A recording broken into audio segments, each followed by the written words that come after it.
assim a palavra do Senhor. Fiz o primeiro tratado, ó Teófilo, acerca de tudo que Jesus começou não só a fazer, mas a ensinar, até o dia em que foi recebido em cima, depois de ter dado mandamentos pelo Espírito Santo aos apóstolos que escolhera, aos quais também, depois de ter padecido, se apresentou vivo com muitas provas infalíveis, sendo visto por eles por espaço de 40 dias, e falando das coisas concernente ao reino de Deus. Louvado seja o nome do Senhor. Vamos orar. Pai eterno, Pai santo, é tão bom, é tão edificante estar na tua casa, na tua presença, te cultuar, te exaltar, te adorar. E, ó Deus, o Senhor preparou o nosso coração para esse tempo agora. Tempo de ouvirmos a tua palavra, que o Senhor conduza por meio do teu Espírito e que possamos sair daqui edificados, transformados, tendo a nossa vida espiritual enriquecida. Assim nós oramos, em nome de Jesus, o nosso Salvador. Amém. Vou desassentar, meus irmãos. Eu creio que a grande parte dos irmãos aqui gosta de eventos esportivos. E esse ano é um ano onde nós teremos vários eventos esportivos. Não só a nível nacional, aqui no nosso país, mas também a nível internacional. E um dos eventos esportivos que nós teremos este ano são as Olimpíadas. As Olimpíadas vai acontecer em Paris, já está sendo chamado Paris 2024, e será do mês de julho até o mês de agosto. E as Olimpíadas é um grande evento mundial, se assim podemos dizer, onde 5 continentes se reúnem para competir em diversas modalidades esportivas. E as Olimpíadas em si, os irmãos estão lembrados das Olimpíadas que já assistiram, ela é cheia de simbolismo. E um dos símbolos que aparece nas Olimpíadas é a tocha olímpica. Onde o país que vai sediar as Olimpíadas convida pessoas, personalidades, convida atletas, e esses atletas então começam a percorrer as cidades daquele país sede, carregando a tocha olímpica. E então eles passam por várias cidades, passando um para o outro, passando de geração para geração. Aquele atleta mais novo passa para um atleta mais já aposentado, mais antigo. E essa tocha olímpica, então, ela chega até o ginásio principal, aonde irá sediar a maior parte das competições. E ali é escolhido alguém muito especial, alguma personalidade ou um atleta, aonde vai acender a pira olímpica. E aquela pira então acende, e aí aquela pira fica queimando durante todo o tempo dos Jogos Olímpicos. E ela é apagada, ela se apaga no último dia, no encerramento das Olimpíadas. É algo simbólico nas Olimpíadas. E, queridos, quando nós olhamos para a palavra de Deus, ela contempla uma chama que está presente em todas as páginas das Escrituras Sagradas. E essa chama, assim como a tocha olímpica, ela tem um processo de transmissão. Ela foi também transmitida um para o outro, de geração e geração. Obviamente que a chama que está registrado nas Sagradas Escrituras não é a chama do Espírito olímpico, mas é a chama do Espírito de Cristo. Quando você começa a ler a palavra de Deus, desde os primeiros capítulos, ou os primeiros capítulos, o capítulo 3 de Gênesis, você já percebe a chama do Espírito de Cristo ali presente. E essa chama também, ela foi carregada. Ela passou pelos corações dos patriarcas. E depois ela foi entregue aos profetas. E todos esses homens, conscientes ou inconscientes, eles carregavam bravamente, ou carregaram bravamente esta chama. Até que veio o próprio Jesus Cristo. O Senhor Jesus Cristo, ele se faz carne, ele pisa neste mundo.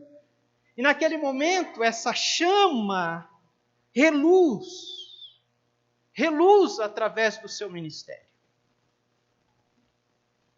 E essa chama, então, ela vai irradiar com todo o seu poder e glória quando ele morre, mas também ressuscita. E quando ele ressuscita dos mortos, deixando o túmulo vazio, essa chama, então, ela irradia com poder e grande glória. Dizendo que a chama não apagou, a chama continua acesa. Mas agora, antes de subir assunto aos céus, ele já havia chamado 12 revezadores.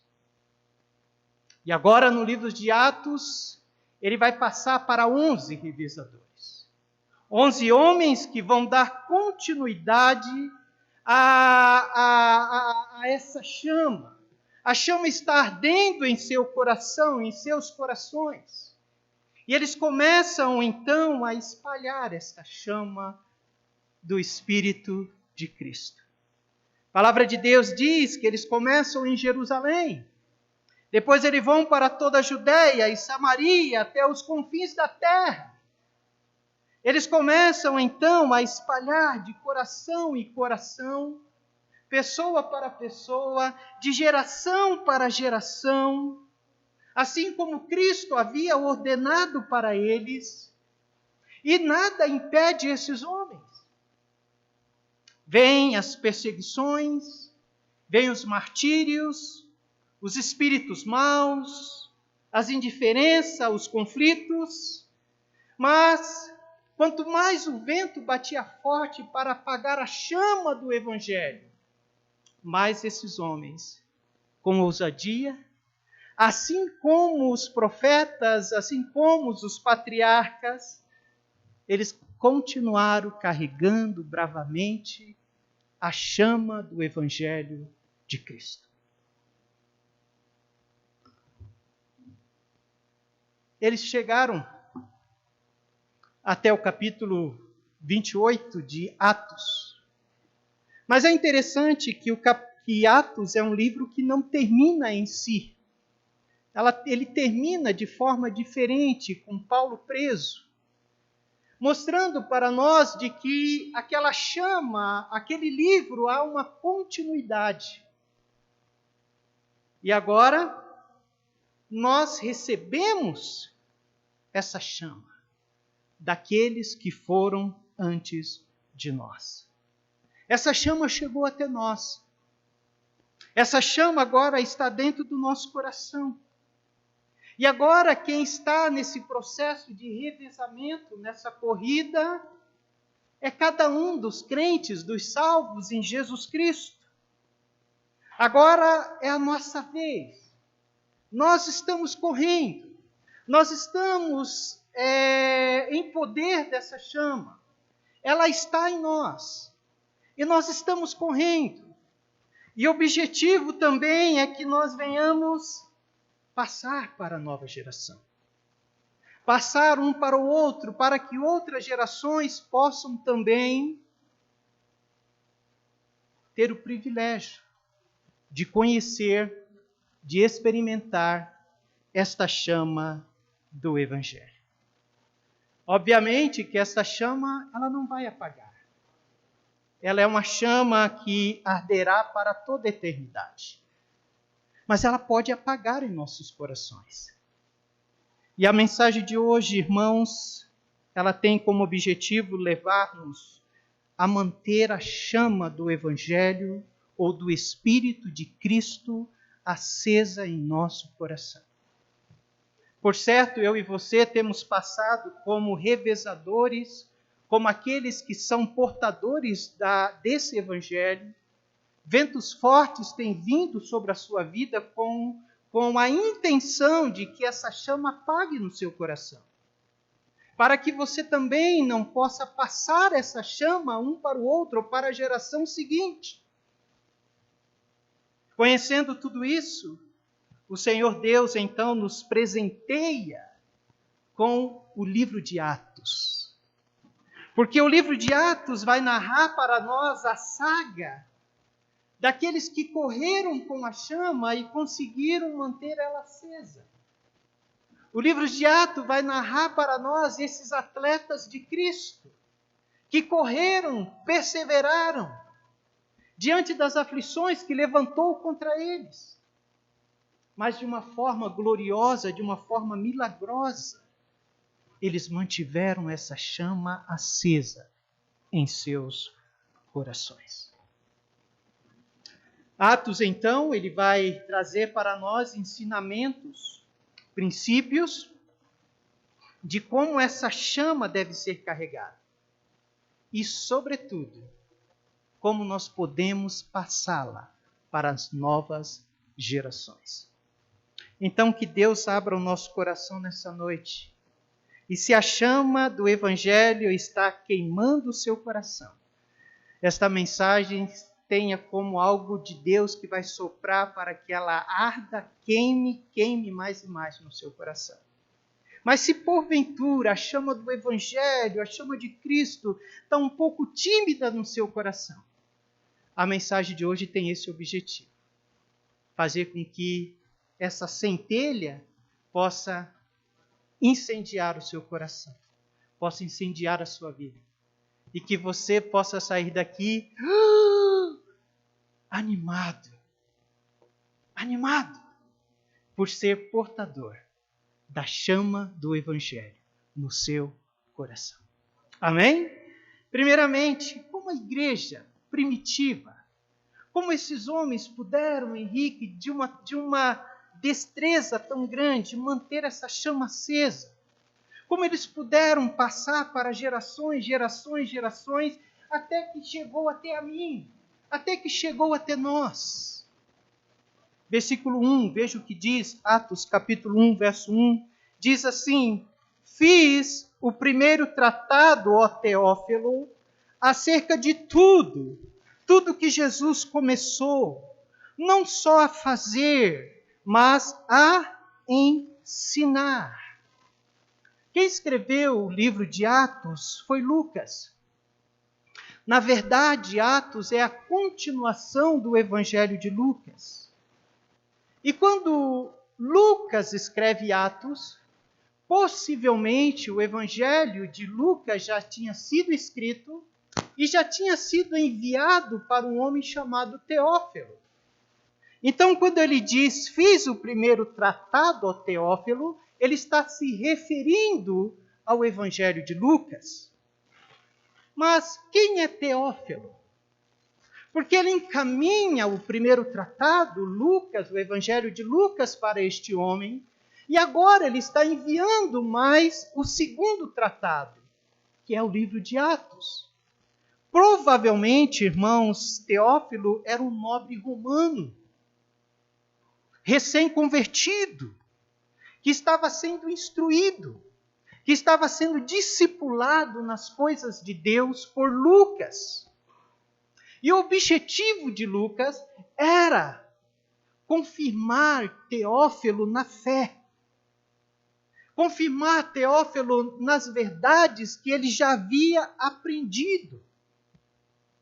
Daquilo que ele já havia conhecido da parte do Senhor. E agora Lucas, inspirado pelo Espírito Santo de Deus, ele escreve para Teófilo com o objetivo de fortalecê-lo nessa verdade. O primeiro tratado, que é Lucas, vai dizer respeito ao ministério terreno de Jesus. Agora o segundo tratado, que é Atos, vai dizer a respeito do ministério de Cristo através da igreja. Mas veja o que Lucas diz. Fiz o primeiro tratado ao Teófilo acerca de tudo que Jesus começou. É interessante que ele diz acerca de tudo que Jesus começou a fazer e a ensinar. Nós sabemos de que o próprio João havia escrito. João escreveu de que se fôssemos colocar no livro todas as coisas que Jesus havia feito, não caberia livros no mundo inteiro, de tantos livros seria. O mundo não caberia. Então, quando Lucas está dizendo aqui de que ele colocou tudo que ele começou a fazer, possivelmente Lucas está dizendo aquilo que interessava ao crescimento espiritual de Teófilo. Ele narra, então, no Evangelho de Lucas. Mas algo interessante que também nós vemos aqui, diz que tudo que Jesus começou, não só a fazer, mas ensinar. O Evangelho de Lucas, o próprio Lucas narrou aquilo que Jesus começou a fazer. Então, o primeiro volume, o primeiro evangelho, conta aquilo que Jesus começou. Mas agora, o segundo, que é Atos, ele continua fazendo. Pelo fato de Jesus Cristo ter morrido e ter subido assunto ao céu, por ele ter sido glorificado, não significa que ele não continua fazendo a sua obra aqui. Ele vai continuar fazendo por meio das igrejas primitivas. E ele continua fazendo a sua obra por nosso meio, pelo meio da igreja aqui. Por quê? Porque a igreja é a cabeça de Cristo e o corpo de Cristo. Mas há algo interessante aqui. Porque a obra de redenção do Senhor Jesus Cristo está terminada. Nós não podemos acrescentar nada à obra de redenção que Jesus efetuou na cruz do Calvário. O próprio Cristo disse: eu te glorifiquei-te na terra, tendo consumado a obra que me deste a fazer. Lucas está dizendo aquilo que Jesus começou a fazer. A obra de redenção está consumada, mas a obra de proclamação, ela ainda não está terminada. A obra de proclamação, meus amados irmãos, foi passado para a igreja do Senhor. Jesus Cristo começou e nós estamos terminando esta obra. Foi dado para nós este privilégio, esta honra de dar continuidade a esta obra que um dia o Senhor Jesus Cristo começou. E agora o livro de Atos vai narrar para nós as características dessa obra. De como ela foi espalhada. De como ela chegou até os confins da terra. De como em nações, esse bastão, essa chama de Cristo foi incendiando, foi queimando os corações daquelas pessoas. Cristo então está dizendo, Lucas então está dizendo que aquela obra continua ainda no poder do Senhor Jesus. Jesus ainda continua realizando a obra através da sua igreja. E nós temos o privilégio de ser usados pelo Senhor Jesus. Então, meus amados irmãos, qual é a primeira O primeiro exemplo que nós podemos encontrar no livro de Atos, que fez com que esses homens mantivessem a chama do Evangelho acesa, é porque eles consideraram a vida e a obra do Senhor Jesus. Quando nós consideramos aquilo que Cristo fez e quem era Cristo, nós mantemos essa chama do Evangelho queimando em nosso coração. Ela continua ardendo dentro de nós. Ela não se apaga. Quando nós lembramos do seu grande sacrifício na cruz, quando nós lembramos do seu sangue derramado por cada um de nós, quando nós lembramos aquilo que ele passou ali naqueles momentos de aflições, essa chama, então, ela continua acesa, ela continua ativa dentro da nossa vida. Lucas, então, vai mostrar, através da igreja primitiva, ou através de Atos, que foi o que manteve o coração desses amados irmãos radiante. A chama do Evangelho acesa foi a presença e a obra redentora de Jesus. Queridos, nunca esqueça o que Jesus fez na cruz por você. Nunca esqueça do seu sangue derramado na cruz. Nunca esqueça da renúncia que ele teve que fazer para se tornar homem. Ele se humilhou, se tornou homem e morreu na cruz por cada um de nós. Quer manter a chama acesa? Olhe para a cruz de Jesus Cristo. Chega aos pés de Jesus. Busque a presença de Jesus. Amém? Mas eu vejo nesse texto, Lucas trazendo para nós uma outra atitude que manteve a chama de Cristo acesa no coração daqueles amados irmãos. Verso 2.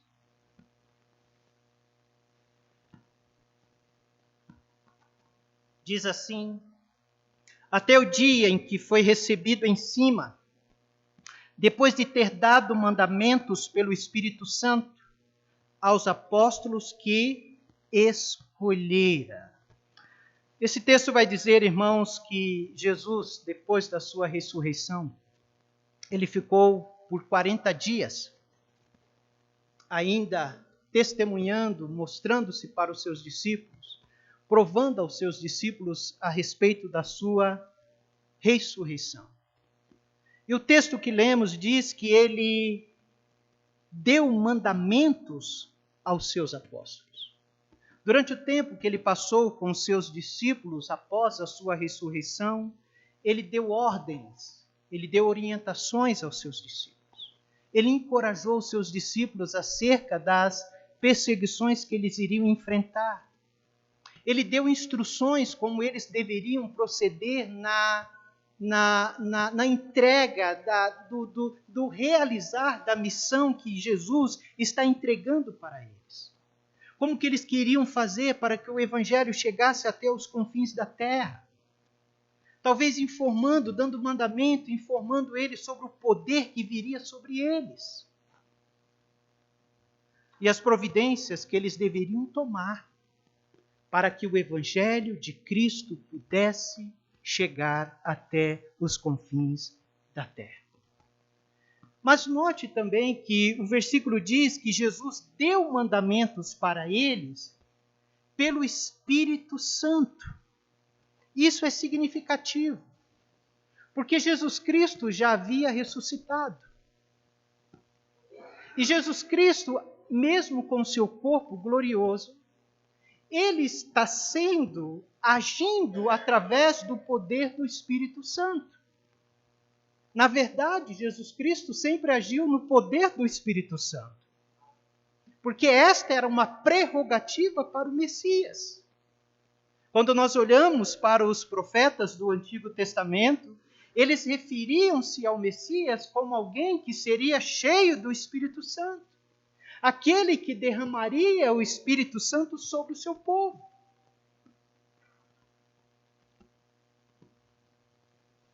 Isso não somente quando Lucas diz que Jesus deu mandamento aos seus discípulos pelo Espírito, não só autentica a identidade de Jesus como Messias, mas ao falar que Jesus deu mandamento aos seus discípulos pelo Espírito, ele demonstra aqui um padrão para que a igreja pudesse copiar e viver.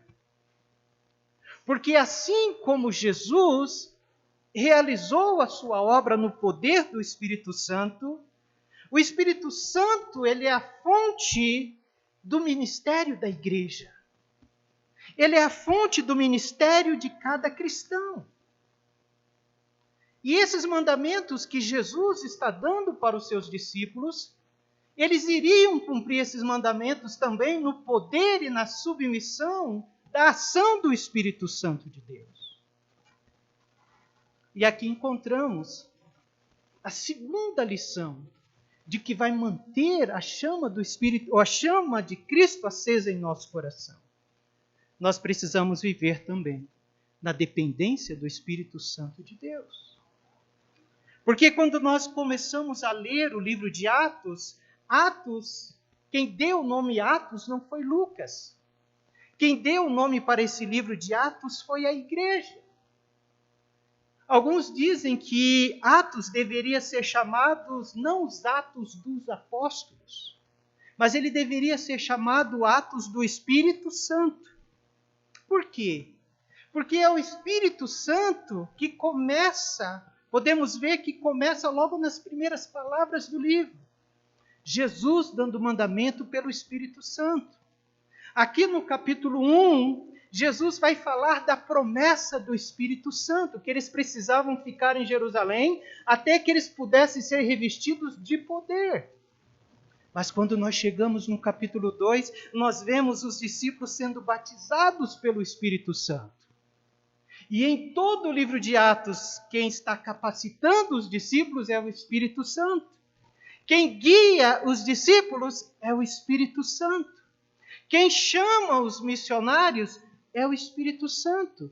Quem envia, quem liberta, quem dá autoridade para Paulo pregar, quem é? É o Espírito Santo. E quem converte os corações é o Espírito Santo. Meus amados irmãos, foi o Espírito Santo que manteve a chama do coração dos discípulos acesa. Foi o Espírito Santo que manteve aqueles homens com ousadia, com coragem para proclamar o Evangelho.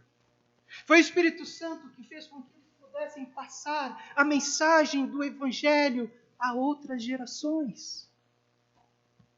E quando nós chegamos e lendo 1 Tessalonicenses 5,19, o apóstolo Paulo escreve para a igreja: não extingais o Espírito.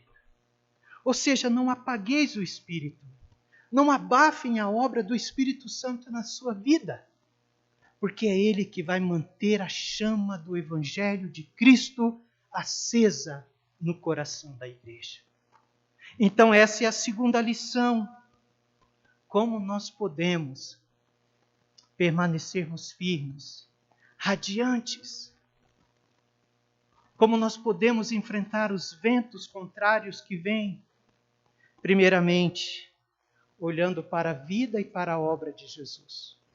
E em segundo lugar, vivendo na dependência do Espírito Santo de Deus.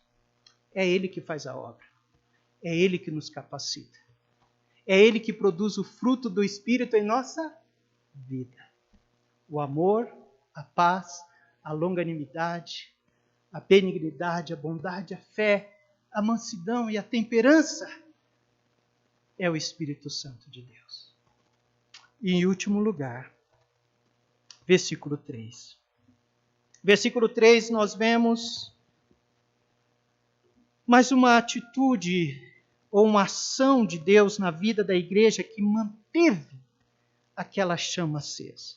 Versículo 3 diz: aos quais também, depois de ter padecido, se apresentou vivo, com muitas provas infalíveis, sendo visto por eles por um espaço de 40 dias, e falando das coisas concernentes ao reino de Deus. Louvado seja o Senhor. A palavra de Deus diz que depois de ter padecido, depois dele ter sofrido, ele sofreu a traição de Judas, ele sofreu a negação de Pedro, ele esteve diante do tribunal de Pilatos, e ali ele foi humilhado pelos soldados, cuspiram na face de Jesus, bateram com a cana no rosto de Jesus. Ele sofreu a rejeição dos judeus, e ele foi crucificado, e ele morreu. Lucas diz que depois que ele padeceu, padecimento esse necessário para que os pecados que precisam ser pagos. Mas Lucas vai dizer que depois de ele ter padecido, ele apresentou vivo. Louvado seja Deus. Ele apresentou vivo, e durante esses 40 dias, Lucas vai dizer que ele apresentou provas incontestáveis aos seus discípulos de que ele estava vivo. E aqui nós temos a terceira ação do Senhor para manter a chama do Evangelho viva no nosso coração. Constantemente nós precisamos crer de que o nosso Cristo está vivo. Nós não cremos num Cristo morto, meus irmãos. Nós não cremos num Cristo que ficou na sepultura. Eu e você servimos um Cristo que está vivo. Vivo. E meus amados irmãos, durante 40 dias, ele buscou provar para os seus discípulos que ele estava vivo. A primeira prova era o fato de que ele estava ali diante deles. Ele esteve diante dos seus discípulos. Talvez alguns poderiam dizer, mas isso era o suficiente. Mas muitos deles pensaram que era uma aparição. Muitos pensaram que era um espírito, muitos pensaram que era uma visão. Até mesmo quando Maria esteve com Cristo ressuscitado, e Maria contou para eles que havia visto Cristo ressuscitado, eles não acreditaram em Maria. Aqueles discípulos de Emaús, quando estava seguindo para Emaús, o Cristo ressuscitado se pôs diante deles, caminhou com eles. E quando esses dois discípulos chegam e contam para eles que viram Cristo ressuscitado, eles também não acreditaram. Jesus se coloca ressuscitado diante deles e eles também não acreditam. E agora, durante 40 dias, Jesus queria provar para ele que ele estava vivo. E não somente vivo, mas que ele tinha agora um corpo glorioso. E como Jesus provou? Quais foram as provas incontestáveis? Jesus comeu com eles. Jesus olhou, eles estavam pescando. Jesus disse: tem algo para comer. Depois eles fazem uma pesca maravilhosa e quando eles chegam, Jesus já estava com uma fogueira acesa. E ali eles comem, e Jesus come com seus discípulos pão e peixe. Nós vemos Jesus Cristo pedindo para eles colocarem a mão no seu corpo. Toque em mim. Nós vemos o Senhor Jesus falando para o duvidoso Tomé: Tomé, coloque a mão nas minhas feridas, Tomé. E Tomé começou a colocar as mãos naquele corpo ressurreto. Lucas diz que por 40 dias Jesus persuadiu, convenceu os discípulos que de fato ele estava vivo, de que ele havia ressuscitado e que agora ele tinha um corpo imortal e glorioso. Meus irmãos, por que tanto esforço de Jesus? Porque a ressurreição não é algo da nossa realidade. Quantos já viram um morto voltar depois que o enterramos? Não faz parte da nossa realidade. O morto não surge. Os mortos não voltam, meus irmãos. É contrário à minha realidade, à realidade de todos nós. Quanta gente, infelizmente, nós participamos e essas pessoas nunca voltaram. Não é algo natural. E agora, por 40 dias, Jesus se ocupou para convencer os discípulos de que ele estava vivo. Toque em mim. E Jesus dá as provas infalíveis e incontestáveis de que ele havia ressuscitado. E agora a pergunta é, por que Jesus se preocupou tanto com isso? Meus amados irmãos, porque eles seriam testemunha da ressurreição de Cristo. Eles tinham que estar convictos de que Cristo estava vivo. Como eles iriam passar uma mensagem se eles não tivessem convicção? Como esta mensagem iria arder no coração deles se eles não tivessem convicção de que o seu Salvador estava vivo? A base da mensagem deles a partir de agora é a ressurreição. E eles pregavam aquele Cristo, aquele que morreu em Jerusalém, é o Filho de Deus. E ele está vivo. E nós somos testemunhas. Nós vimos ele vivo. O texto que o irmão Michel leu é extraordinário. João, após ter esse contato com Cristo ressuscitado, ele vai escrever a sua carta, ele vai dizer aquilo que os nossos olhos viram, aquilo que nós podemos contemplar. Nós tocamos na palavra da vida. Oh, irmãos, a convicção da ressurreição de Cristo tomou forma dentro do coração daqueles homens. E a partir de então, ninguém segurava eles, porque eles tinham a plena convicção de que eles criam em um Cristo vitorioso.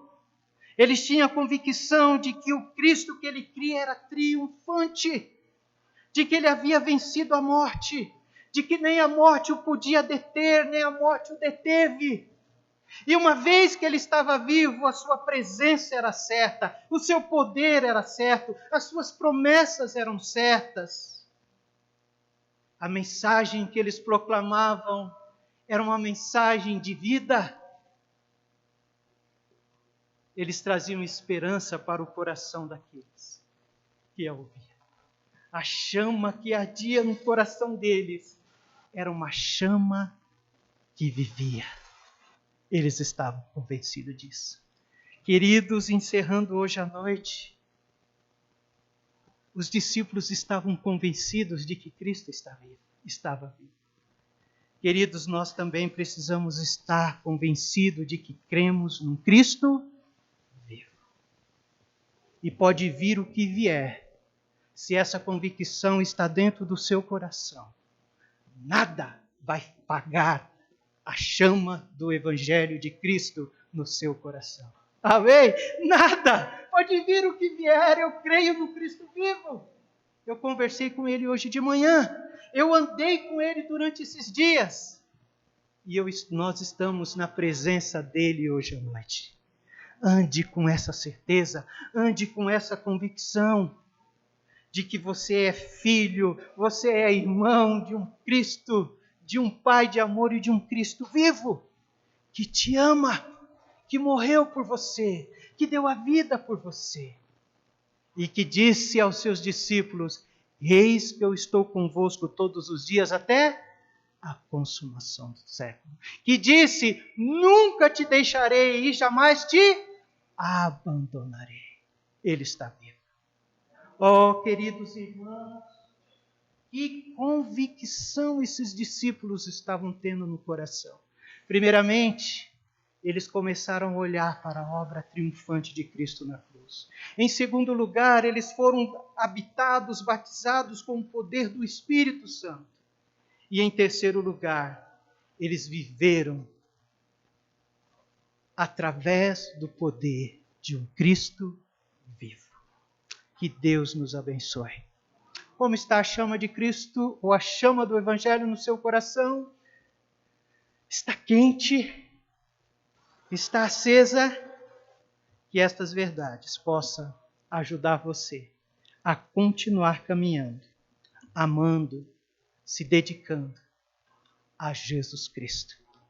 Que nós possamos fazer como os patriarcas, os profetas, os discípulos, possamos corajosamente passar a chama do Evangelho a outra geração. E eu creio que cada um de nós aqui temos contato todos os dias com novas gerações. Sim ou não? Todos os dias nós estamos em contato com pessoas. E queima dentro do seu coração uma chama. Não a chama do Espírito Olímpico, mas a chama do Evangelho. Querido, aproveite as oportunidades e passe. Esta semana nós fomos procurar um lugar para o acampamento para os adolescentes. Nós fomos até a Toca da Coruja, Jefferson nos levou até lá. Conhecemos a Toca da Coruja, uma chácara linda para o acampamento. Mas depois nós ficamos sabendo de uma chácara lá após o pedágio, a chácara do seu Lourenço. Eu já realizei um casamento lá, uma chácara linda. E estava só o caseiro, estava eu, a Nathalie, o Lucas, Nathalie Rosário e a Luciana. E aí o caseiro disse, espera um pouco que o dono já está chegando. E nós ficamos esperando o seu Lourenço chegar. E o seu Lourenço chegou, um senhor baixinho, simpático. Ele chegou para nós, pastor, eu estou feliz que vocês querem alugar a minha chácara. Eu estou tendo prejuízo com pessoas que não são crentes, evangélicas, que têm destruído a minha chácara. Eu tenho alegria de alugar para vocês. Fez um preço extraordinário. E eu estava no meu coração ali, ore, porque nós estivemos lá na Toca da Coruja, oramos com o Jefferson. Estivemos em outra chácara, antes de ir nessa chácara, oramos com o caseiro. E Deus está falando, ore pastor, ore com o seu Lourenço. E eu não orei com o seu Lourenço. E quando foi ontem, olhando no Facebook, eu vejo aquele homem, a Cefex postou, a funerária aqui da nossa cidade, eu olhei e falei, eu conheço esse homem. Mas nem me toquei. Aí quando eu cheguei aqui de manhã, o Lucas, pastor, seu Lourenço da chácara faleceu. Falei, não é possível. Nós estivemos com ele segunda-feira. Oh, irmãos, aquilo trouxe no meu coração uma tristeza, porque eu tenho a chama do Evangelho dentro de mim, eu tenho a chama de Cristo dentro de mim. Talvez eu fui o último crente que o seu Lourenço teve contato. Talvez eu fui o último homem que conhece a chama do Evangelho que o seu Lourenço conversou. E eu não passei o bastão para ele. Eu oro que o seu Lourenço tenha encontrado de segunda para cá alguém mais fiel do que eu. Alguém que possa ter falado para ele da chama do Evangelho. Da chama de Cristo que podia transformar a vida dele. Mas se isso não aconteceu, queridos, hoje o seu Lourenço não está em um bom lugar. Então eu aprendo com isso e com esta mensagem que nós não podemos segurar, não podemos deixar de passar a chama do Evangelho que Cristo, que o próprio Deus colocou dentro de nós. Amém? Primeiramente, nós precisamos olhar para a obra de Jesus Cristo. Segundo, viva na dependência do Espírito Santo. Não é você que vai fazer a obra, é o Espírito Santo de Deus. E em terceiro e último lugar, creia que o seu Cristo está. Que Deus nos abençoe. Vamos orar, você pode orar comigo? Baixe a sua cabeça.